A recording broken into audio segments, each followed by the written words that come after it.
इससे बड़ा हथियार धरती पर किसी और देश के पास कुछ भी नहीं है। यहां तक कि आने वाले 30 सालों तक भी कोई इसकी टक्कर का हथियार नहीं बना पाएगा। इसका नाम है यूएसएस जेराल्ड आर फोर्ड और इस समय ईरान युद्ध से ये दुम दबाकर भाग रहा है, किसी तरीके से जान बचाकर। ऐसा इसलिए क्योंकि कल इस एयरक्राफ्ट कैरियर में जब ईरान के करीब ये पहुंचा तो आग लग गई। जी हां, इस एयरक्राफ्ट कैरियर के अंदर आग लग गई और फिर सोशल मीडिया पर यह भी खबरें आने लगी कि इसकी तरफ ईरान ने मिसाइल दागी थी, शायद कोई मिसाइल लगी है। बाद में अमेरिकी सरकार इस खबर को दबाने में लग गई और यह बहाना दिया गया कि इसकी जो लॉन्ड्री थी, यानी कि जहां इस एयरक्राफ्ट कैरियर के नौसैनिकों की वर्दियां धुली जाती हैं, वहां पर आग लग गई थी किसी इलेक्ट्रॉनिक शॉर्ट सर्किट की वजह से, जिस कारण इस एयरक्राफ्ट कैरियर को हमें युद्ध से पीछे हटाना पड़ा है। और ये एकमात्र घटना नहीं है। आपको याद होगा इस युद्ध के बिल्कुल शुरुआत में ऐसा ही एक कैरियर था जिसका नाम था यूएसएस अब्राहम लिंकन, जिसकी तरफ भी ईरान ने मिसाइल दागी थी। अमेरिका ने खुद माना था कि उन मिसाइलों से एयरक्राफ्ट कैरियर बच गया, लेकिन अगले दिन क्या खबर आई कि यूएसएस अब्राहम लिंकन को ईरान युद्ध से पीछे किया जा रहा है क्योंकि इसमें कई जगह समस्याएं आ रही हैं, इसकी सर्विसिंग करनी है। ये कोई कोइंसिडेंस नहीं हो सकता।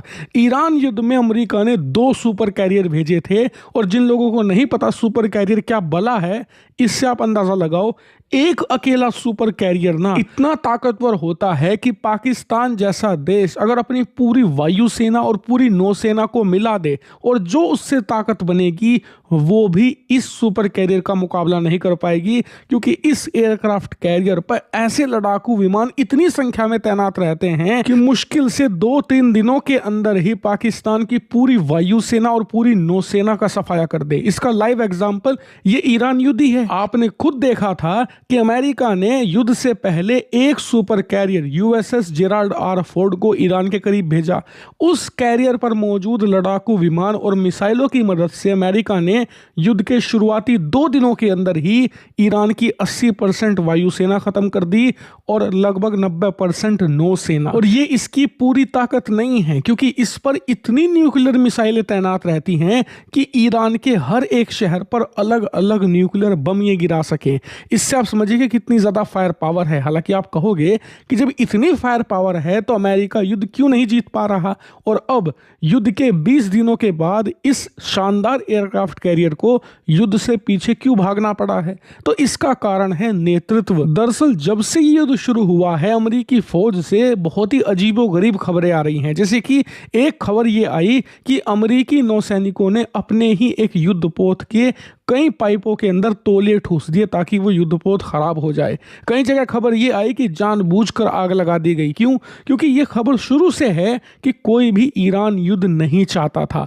अमेरिका में ना तो पॉलिटिशियन, ना बिजनेसमैन और ना ही वहाँ की सरकार के अंदर के खुद के लोग चाहते थे कि अमेरिका ये युद्ध लड़े। आपने देखा कि अब से 2 दिन पहले ही अमेरिका के ही टॉप काउंटर टेररिज्म के जो चीफ थे, उन्होंने इस्तीफा दे दिया। कहा कि ईरान से हमें कोई खतरा ही नहीं है, हम क्यों युद्ध लड़ रहे हैं ईरान से, दुनिया को खतरे में क्यों डाल रहे हैं। और यही युद्ध की अनिच्छा अमेरिकी फौज में भी है। अमेरिकी कमांडर्स बार बार कह रहे हैं कि इस लड़ाई से कुछ भी अमेरिका को हासिल नहीं होगा, उल्टा हम मिडिल ईस्ट को अपने हाथों से गवा देंगे। अरब के देश भविष्य में हमें अपना बेस नहीं बनाने देंगे अपने देशों में। ये लड़ाई बहुत महंगी पड़ेगी, लेकिन ट्रंप फिर भी लड़ने पर उतारू हैं और यही लड़ाई की अनिच्छा ट्रंप को बहुत ज्यादा भारी पड़ती दिख रही है। और इसीलिए अजीब खबरें आ रही हैं अमेरिकी फौज से। कभी इनके सुपर कैरियर खराब हो जाते हैं, कभी उनमें आग लग जाती है, तो कभी युद्धपोत जानबूझकर खराब कर दिए जाते हैं। ये कोई कोइंसिडेंस नहीं है, ये नतीजा है खराब लीडरशिप का।